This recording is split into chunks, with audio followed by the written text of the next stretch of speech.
स्वागत है आप सबका सैनिक भर्ती कोचिंग के यूट्यूब चैनल पर। आज एक नया टॉपिक के स्टार्ट करने वाली हूँ, राष्ट्रीय आय, नेशनल इनकम। जिस भी कंपटीशन में, जिस भी एग्ज़ाम में सामान्य अध्ययन, जनरल स्टडीज़ पढ़ना होता है, उसमें इकोनॉमिक्स एक टॉपिक के रूप में दिया रहता है। वहाँ पे ये प्रश्न बनता है, राष्ट्रीय आय से संबंधित कुछ फैक्ट्स हैं उनको जानना चाहिए। जब तक उसको नहीं समझेंगे तब तक आगे का प्रश्न नहीं बनेगा। और राष्ट्रीय आय से संबंधित जो प्रश्न बनते हैं वो काफ़ी कॉन्सेप्ट पे आधारित होता है। तो अच्छा है कि हम धीरे धीरे एक एक करके उसको पढ़ते चलें, समझते चलें। ओके, तो स्टार्ट करते हैं। राष्ट्रीय आय। राष्ट्रीय आय में जो पहला हमारा टॉपिक है वो जीडीपी है। जीडीपी, ग्रॉस डोमेस्टिक प्रोडक्ट, सकल घरेलू उत्पाद।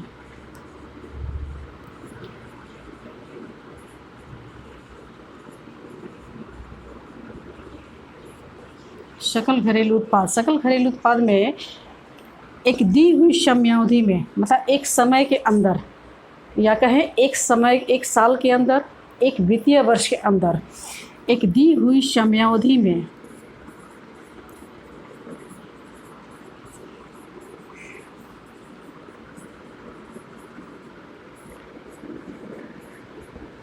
इसको एक वर्ष मान लेते हैं, सामान्यतः एक वर्ष या एक वित्तीय वर्ष।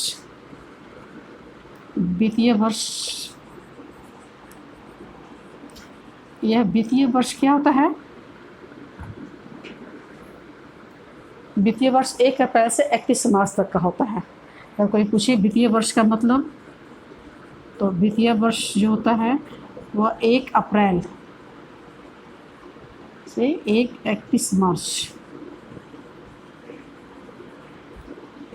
समय को वित्तीय वर्ष कहा जाता है। हमारा यहाँ का जो फाइनेंशियल शुरू होता है वो 1 अप्रैल शुरू होता है और 31 मार्च तक रहता है।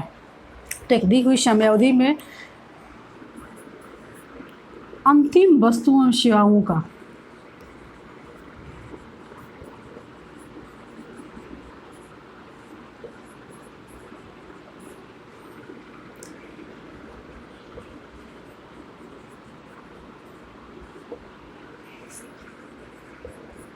मौद्रिक मूल्य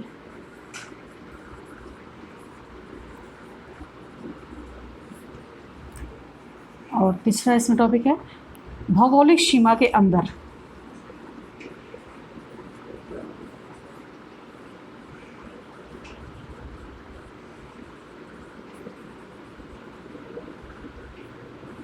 ठीक है।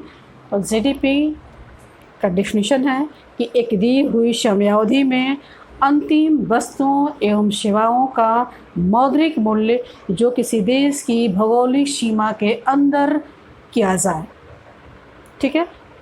तो इसमें चालू वर्ष, एक दी हुई समयावधि, एक वर्ष का मतलब है कि जिस साल का जीडीपी की बात हम लोग कर रहे हैं उसी साल के उत्पादन को उसमें शामिल किया जाएगा, पहली बात। दूसरी बात है कि अंतिम वस्तु एवं सेवाओं का मौद्रिक मूल्य का मतलब है कि मध्यवर्ती वस्तु उसमें शामिल नहीं की जाएगी।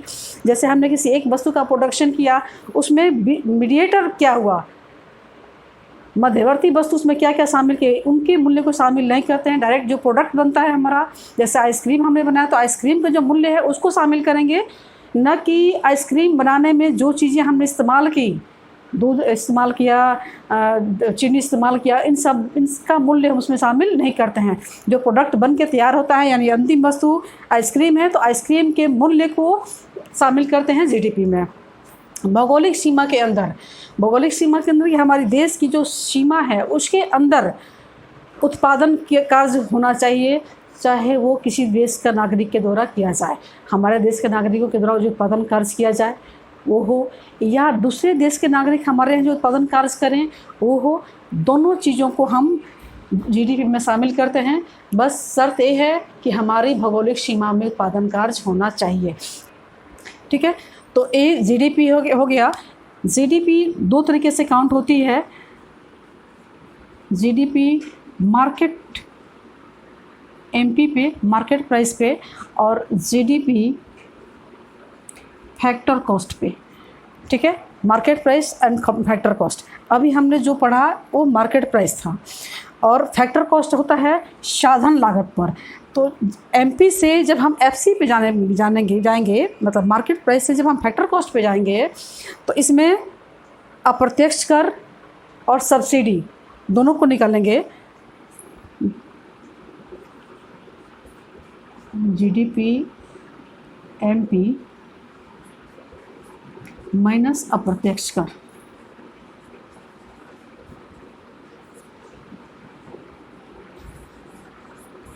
प्लस सब्सिडी माइनस अप्रत्यक्ष कर है। अगर कुल अप्रत्यक्ष कर होता तब प्लस सब्सिडी लिखने की जरूरत नहीं थी, क्योंकि कुल अप्रत्यक्ष कर का फॉर्मूला ही होता है अप्रत्यक्ष कर माइनस सब्सिडी। ठीक है, तो एमपी से एफसी पे जाने के लिए मतलब मार्केट प्राइस से फैक्टर कॉस्ट पे जाने के लिए अप्रत्यक्ष कर और सब्सिडी को माइनस करेंगे तो हमारा एफसी निकल जाएगा। दूसरी बात है कि जीडीपी में शामिल किसको करते हैं, जो सार्वजनिक उपक्रम है और निजी उपक्रम है, दोनों के उत्पादन को, दोनों की आय को जीडीपी में सम्मिलित करते हैं। मौद्रिक मूल्य का मतलब ही हो गया आय।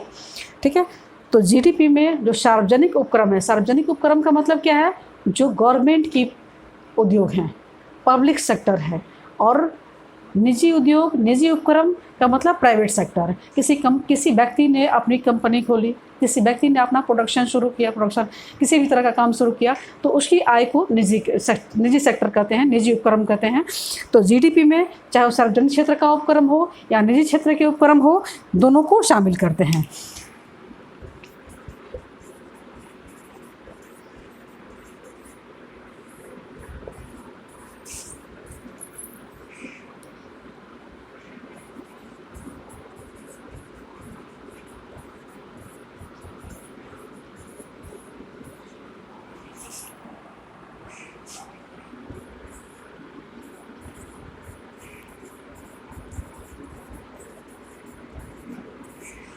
ठीक है, कई बार फार्मूला के रूप में लिख देते हैं कि इसमें जीडीपी में क्या शामिल करते हैं, निजी उपक्रम को शामिल नहीं करते हैं या सार्वजनिक उपक्रम को शामिल नहीं करते हैं, तो दोनों को शामिल करते हैं।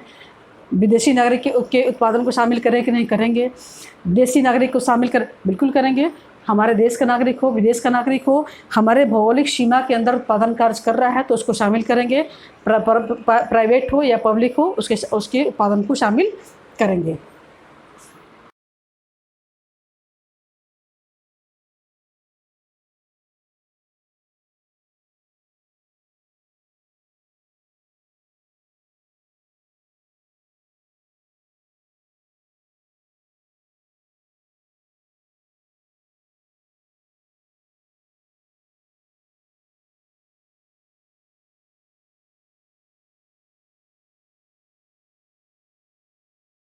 नेक्स्ट टॉपिक है जीएनपी, ग्रॉस नेशनल प्रोडक्ट, सकल राष्ट्रीय आय।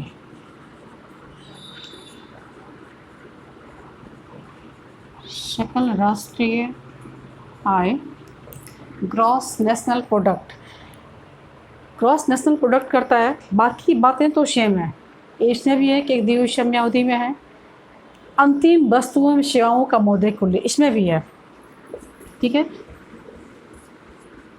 दी गई समयावधि, यानी अगर इस साल का हम जीएनपी की बात करते हैं कि 2020 और 21 की जीएनपी कितनी है, तो इसका मतलब ये है कि 2020-21 में जो हमारा जीडीपी रहा, उसी में से अभी फार्मूला बताऊंगी मैं, उसी को हम जीएनपी काउंट करेंगे, उसमें से कुछ माइनस करना होता है। ठीक है, लेकिन चालू वर्ष का, इस साल की बात करते हैं तो इसी साल का जो उत्पादन होगा उसी को हम जीएनपी में शामिल करेंगे, पिछले साल का शामिल नहीं करेंगे। तो दी गई समयावधि वही। दूसरी के देश के नागरिकों के द्वारा,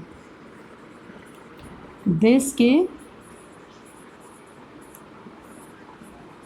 नागरिकों के द्वारा। ठीक है, और तीसरा क्या है, अंतिम वस्तुओं एवं सेवाओं का मौद्रिक मूल्य।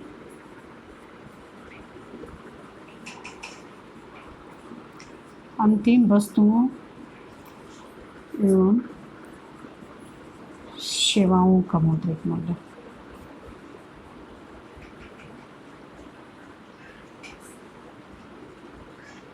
मतलब मीडिएटर जो होती है, मध्यवर्ती वस्तु होती है, उसको इसमें भी शामिल नहीं करते हैं।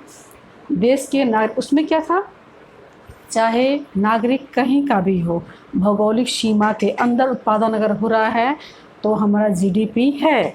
इसमें क्या है, देश के नागरिक उत्पादन कार्य कर रहे हों, चाहे वो देश की सीमा में करे हों या देश की सीमा से बाहर करें, ठीक है, देश के नागरिक करें देश की सीमा में या देश के सीमा के बाहर, तो देश के नागरिकों के द्वारा जो उत्पादन कार्य किया जाएगा वो सकल राष्ट्रीय आय में सम्मिलित किया जाएगा। ये तो ए हो गया। अब क्या शामिल नहीं किया जाएगा, शामिल नहीं किया जाएगा, हस्तांतरण आय को शामिल नहीं किया जाएगा। हस्तांतरण आय क्या होता है, जिसके जो आय हमें बिना किसी एफर्ट के, बिना किसी प्रयास के, बिना किसी मेहनत के हमको मिल गया, वो हस्तांतरण आय है।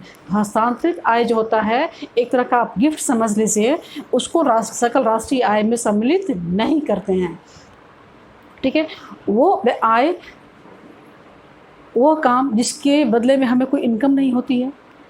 जैसे एक शिक्षक जो हैं अपने बच्चों को पढ़ाते हैं, उसके बदले में इनको कोई आय नहीं मिलती है, उसको राष्ट्रीय आय में सम्मिलित नहीं करते हैं। एक महिला शिक्षक है जो अपने बच्चों को पढ़ाती हैं या अपने घर का काम करती हैं, जिसके बदले में उनको कोई वेतन नहीं मिलता है, तो उस काम को भी राष्ट्रीय आय में सम्मिलित नहीं करते हैं। मतलब फुल एंड फाइनल ये है कि जिस कार्य के दौरान हमें वेतन मिले, जिस कार्य के दौरान हमने कोई उत्पादन कार्य किया हो, उस आय को हम राष्ट्रीय आय में सम्मिलित करेंगे। जिसके लिए हमें कुछ मिला नहीं, उसको राष्ट्रीय आय में सम्मिलित नहीं करेंगे, उस कार्य को भी। और जो वेतन, जो आय हमें बिना कुछ किए मिल गया, उसको भी सम्मिलित नहीं करते हैं। जैसे आपके पिता ने कुछ प्रॉपर्टी आपके नाम कर दिया, कुछ पैसे आपको दे दिया, उसको भी राष्ट्रीय आय में सम्मिलित नहीं करते हैं। कारण, दो कारण हैं। एक तो आपको बिना कुछ किए मिल गया, दूसरा कारण क्या हो गया कि आपके पिता की जो आमदनी है, उन्होंने जब कार्य किया था कभी भी, उस समय उसकी गिनती हो चुकी थी, फिर से आपको मिला है, उसकी गिनती दोबारा नहीं होगी, क्योंकि वो पिछले साल का है। जब भी जितने साल पहले उन्होंने कमाया, उस साल की वो आमदनी है उनकी, और वो आमदनी उनकी है, आपकी नहीं है, तो इस साल में उसको गिनती नहीं कर सकते। दूसरी बात है कि आपने बिना कुछ किए ही उसको ले लिया, ठीक है। तो इस तरह के आय को हस्तांतरित आय करते हैं, जो कि हमें किसी से मिल जाता है, तो उस आय को भी राष्ट्रीय आय में सम्मिलित नहीं करते हैं। तो सम्मिलित नहीं करते हैं किस चीज़ को, हस्तांतरित आय को शामिल नहीं करेंगे। हस्तांतरित आय, हस्तांतरित आय जिसके बदले हमने कुछ काम नहीं किया, ठीक है, गिफ्ट के तौर पर मिला, उसको हस्तांतरित आय को राष्ट्रीय आय में शामिल नहीं करते हैं।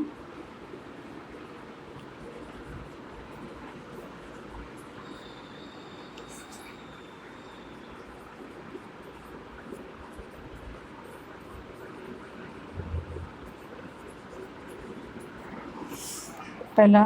दूसरा, वे काम जिनके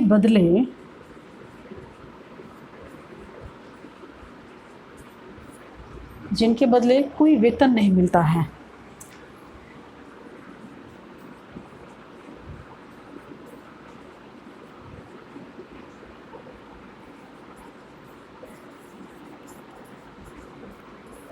ठीक है, जैसे शिक्षा के द्वारा अपने बच्चों को पढ़ाना, एक महिला द्वारा अपने घर के कार्य को करना, इसके बदले उनको कोई वेतन नहीं मिलता है, इसलिए उसको राष्ट्रीय आय में सम्मिलित नहीं करते हैं। तीसरा, गैर कानूनी तरीके से किया गया कार्य, ठीक है, गैर कानूनी तरीके से उपार्जित आय,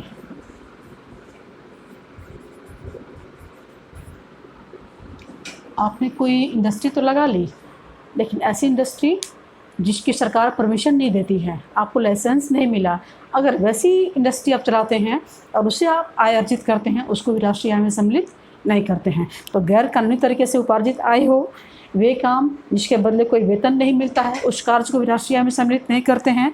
और हस्तांतरित आय को भी राष्ट्रीय आय में सम्मिलित नहीं करते हैं, क्योंकि उसके बदले भी हमने कोई कार्य नहीं किया है। इसमें शामिल क्या होता है, इसमें शामिल क्या होता है, जो होता है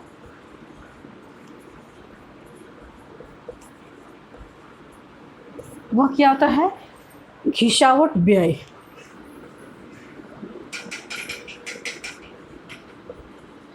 घिसावट व्यय शामिल होता है। राष्ट्रीय आय में क्या शामिल होता है, घिसावट व्यय। घिसावट व्यय को ह्रास भी कहते हैं, डेप्रिसिएशन भी कहते हैं।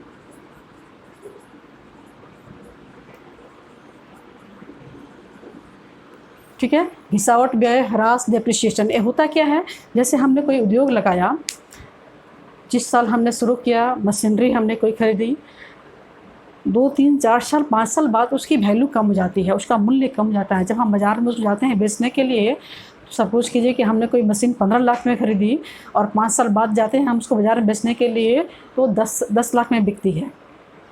तो जो 5 लाख का जो डिप्रिसिएशन हुआ वह घिसावट व्यय है। तो ये घिसावट व्यय राष्ट्रीय आय में सम्मिलित होती है, सकल राष्ट्रीय आय में। ये जो घिसावट व्यय है ये सकल राष्ट्रीय आय में सम्मिलित होती है। लेकिन अगला टॉपिक स्टार्ट करेंगे हम, नेट नेशनल प्रोडक्ट, उसमें शामिल नहीं होती है। ओके, नेक्स्ट है NNP. NNP net national product. Net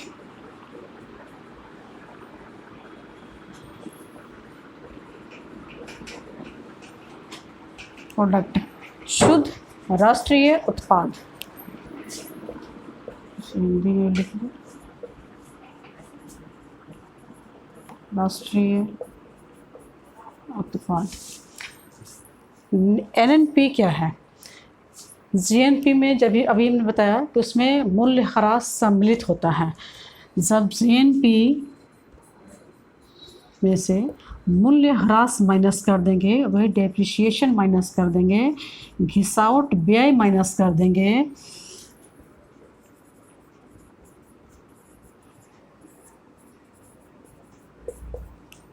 तब हमारा निकल जाएगा NNP. NNP equal to GNP minus मूल्य ह्रास, घिसावट व्यय, डेप्रिसिएशन। और ए एनएनपी फैक्टर कॉस्ट। इस वाले एग्ज़ाम में छोटा सा यहाँ पे एफसी लिखा होता है, फैक्टर कॉस्ट। ठीक है, तो एनएनपी जब फैक्टर कॉस्ट पे निकलेगा तब NNP as a factor cost, मतलब साधन लागत के मूल्य पर। शुद्ध राष्ट्रीय उत्पाद, जब शुद्ध राष्ट्रीय उत्पाद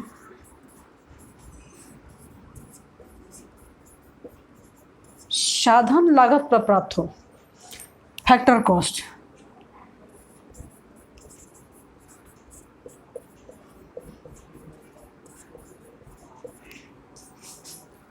तो उसे क्या कहते हैं, national income.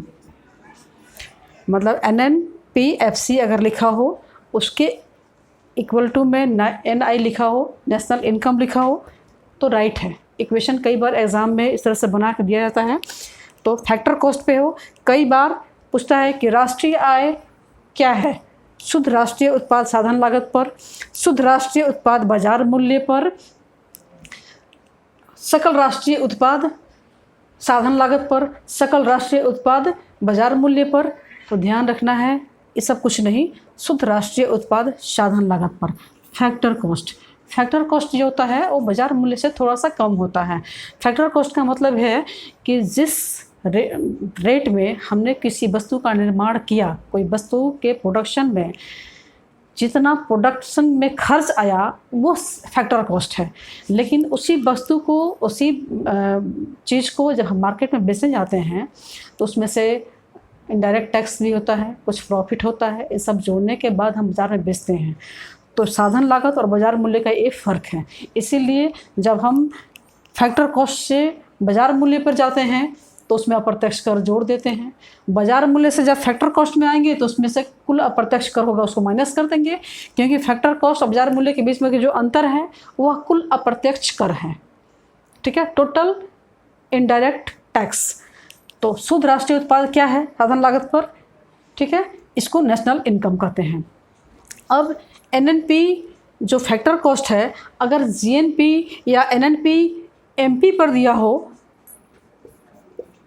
NNP market price पे बात करें, इसको हमें NNP-FC के बराबर करना है। तो NNP-MP में से क्या करेंगे, कुल अप्रत्यक्ष कर माइनस अप्रत्यक्ष कर, दो तरीका है, माइनस कुल अप्रत्यक्ष कर करेंगे या अप्रत्यक्ष कर प्लस सब्सिडी करेंगे। क्योंकि अप्रत्यक्ष कुल अप्रत्यक्ष कर होता है, कुल अप्रत्यक्ष कर इक्वल टू होता है प्रत्यक्ष कर माइनस सब्सिडी। ठीक है, तो NNP-MP पेज में से अगर हम अप्रत्यक्ष कर माइनस कर दें, अप्रत्यक्ष कर प्लस सब्सिडी, तो हमारा NNP-FC निकल जाएगा, मतलब net national product as a factor cost. ठीक है, FC अगर दिया हुआ हो, हमको MP पे जाना है, माइनस NNP-MP माइनस अप्रत्यक्ष कर plus subsidy equal to NNP-FC as a factor cost. उल्टा करना हो, FC से हमको MP पे जाना है, यानी NNP-FC दिया है और हमको NNP-MP निकालना है, वही यहाँ पे फैक्टर कॉस्ट में कुल अप्रत्यक्ष कर जोड़ दो या अप्रत्यक्ष कर सब्सिडी कर दो, वही माइनस इधर जाएगा तो क्या जाएगा, प्लस हो जाएगा। तो कुल अप्रत्यक्ष कर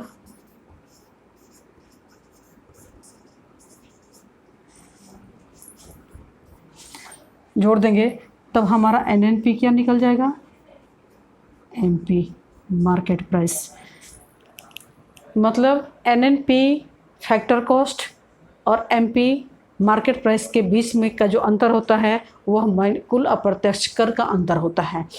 कभी भी एग्ज़ाम में इस तरह से इक्वेशन कुछ भी बना के दे, फैक्टर कॉस्ट से मार्केट कॉस्ट पे जाने के, मार्केट प्राइस पे जाने के लिए कुल अप्रत्यक्ष कर को माइनस करना पड़ेगा। ठीक है, अंतर यही होता है, मार्केट प्राइस में अप्रत्यक्ष कर जुड़ जाता है, फैक्टर कॉस्ट में अप्रत्यक्ष कर को माइनस कर देते हैं। क्लियर, कुल अप्रत्यक्ष कर इक्वल टू होता है अप्रत्यक्ष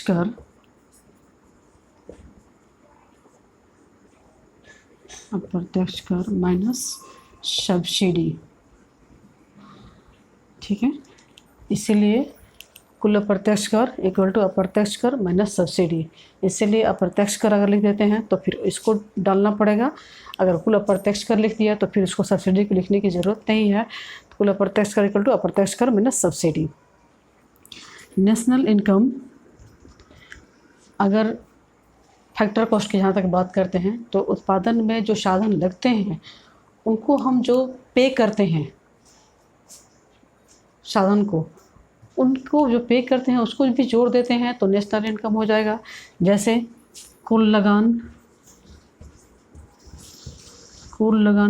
लगान किसको देते हैं, भूमि को, लगान भूमि को मिलता है। हमने कोई इंडस्ट्री शुरू किया, कोई उपक्रम शुरू किया, भूमि लिया, भूमि के मालिक को हम क्या देंगे, लगान देंगे, प्लस कुल मजदूरी देंगे। मजदूरी किसको देंगे,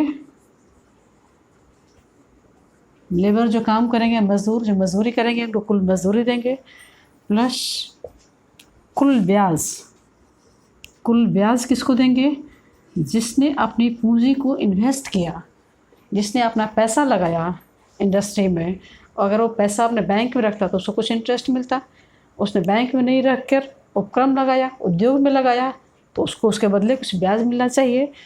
प्लस कुल लाभ किसको मिलेगा, जिसने इन सबको इकट्ठा किया, भूमि इकट्ठा किया, मजदूर को इकट्ठा किया, पूंजीपति को इकट्ठा किया, जिसने पैसा दिया और उसको कुछ लाभ मिलेगा। उसको कुछ अगर नहीं मिलता है, कुछ प्रॉफिट नहीं मिलता है तो इन सारे कामों को क्यों करेगा, इसलिए कुछ लाभ मिलेगा और इन सबको जोड़ देंगे तो हमारा नेशनल इनकम हो जाएगा। ठीक है, अब व्यय योग्य आय, व्यय योग्य आय किसको होता है, व्यक्ति को मिलता है। व्यय योग्य आय, व्यय योग्य आय क्या होता है, जो हमारा इनकम है उसमें से हमने जो टैक्स पे कर दिया वह व्यय योग्य आय हो गया। तो व्यक्तिगत आय माइनस प्रत्यक्ष कर,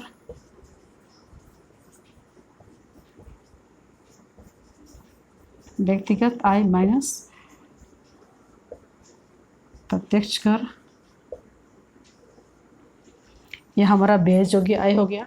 अगर हम आय की बात हम करते हैं कि आय हमको जितनी मिली और जितना जो हमने टैक्स पे किया वो हमारा ब्याज योग्य आय हो गया।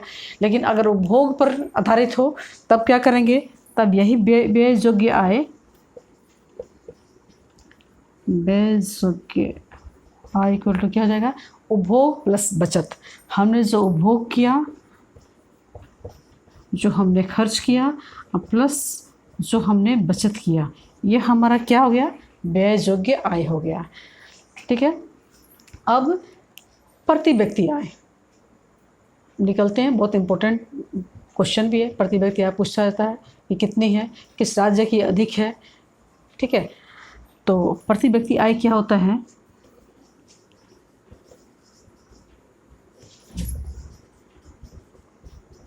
राष्ट्रीय आय बाई जनसंख्या।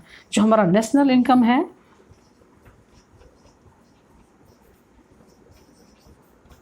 राष्ट्रीय आय बाई जनसंख्या, यह प्रति व्यक्ति आय है। ठीक है। इसमें और भी कुछ टॉपिक्स हैं। अगर आपका कमेंट्स अच्छा रहा, आपने बताया कि नहीं हमें बात समझ में आ रही है, कुछ क्वेश्चन जब कराएंगे तो और कॉन्सेप्ट क्लियर होगा, प्रैक्टिस भी हो जाएगी, कॉन्सेप्ट भी क्लियर हो जाएगा। तो आप कमेंट्स करके हमें बताएं कि आपको वीडियो कैसा लगा और इस टॉपिक पे नेक्स्ट वीडियो बनाया जाए या नहीं।